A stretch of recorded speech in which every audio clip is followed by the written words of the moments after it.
బుద్ధి ఉందా? ప్రతిపక్ష హోదా ఎవరిస్తారా? ప్రజలు ఇస్తారు. నాకు ముఖ్యమంత్రి ఇస్తే నేను అసెంబ్లీకి వస్తానంటే నేను ముఖ్యమంత్రి ఎవరిస్తారు?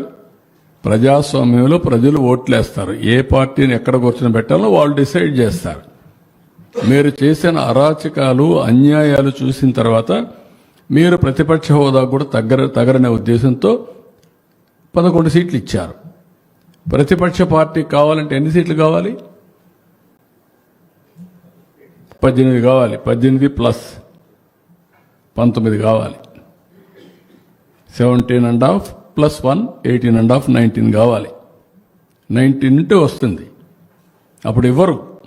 అది రైట్, హక్కు, ప్రజలిచ్చే అవకాశం. అది ప్రజలిచ్చే అధికారం.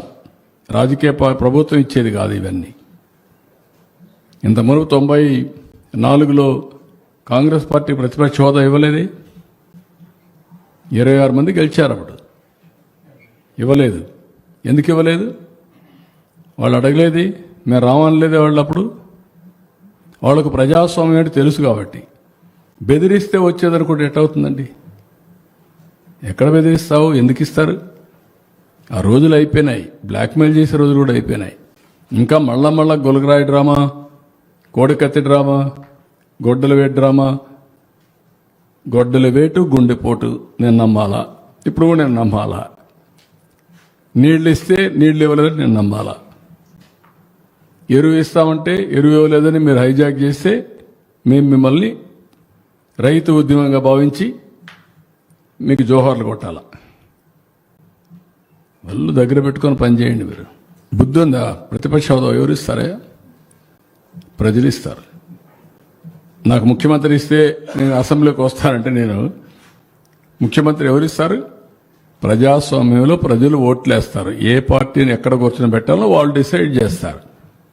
మీరు చేసిన అరాచకాలు అన్యాయాలు చూసిన తర్వాత మీరు ప్రతిపక్ష హోదా కూడా తగరనే ఉద్దేశంతో 11 సీట్లు ఇచ్చారు.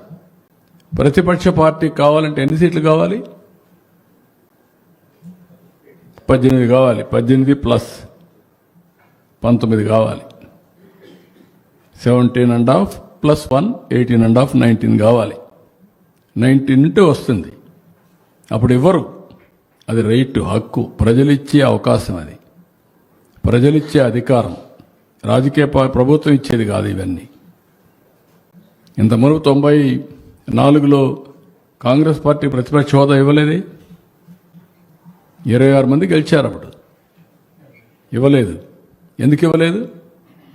వాళ్ళు అడగలేది, మేము రావనలేదే. వాళ్ళు అప్పుడు వాళ్ళకు ప్రజాస్వామ్యం అంటే తెలుసు కాబట్టి. బెదిరిస్తే వచ్చేదనుకుంటే ఎట్టవుతుందండి? ఎక్కడ బెదిరిస్తావు? ఎందుకు ఇస్తారు? ఆ రోజులు అయిపోయినాయి. బ్లాక్మెయిల్ చేసే రోజులు కూడా అయిపోయినాయి. ఇంకా మళ్ళా గొలగరాయి డ్రామా, కోడికత్తి డ్రామా, గొడ్డల వేటు డ్రామా. గొడ్డల వేటు గుండెపోటు నేను నమ్మాలా? ఇప్పుడు కూడా నేను నమ్మాలా?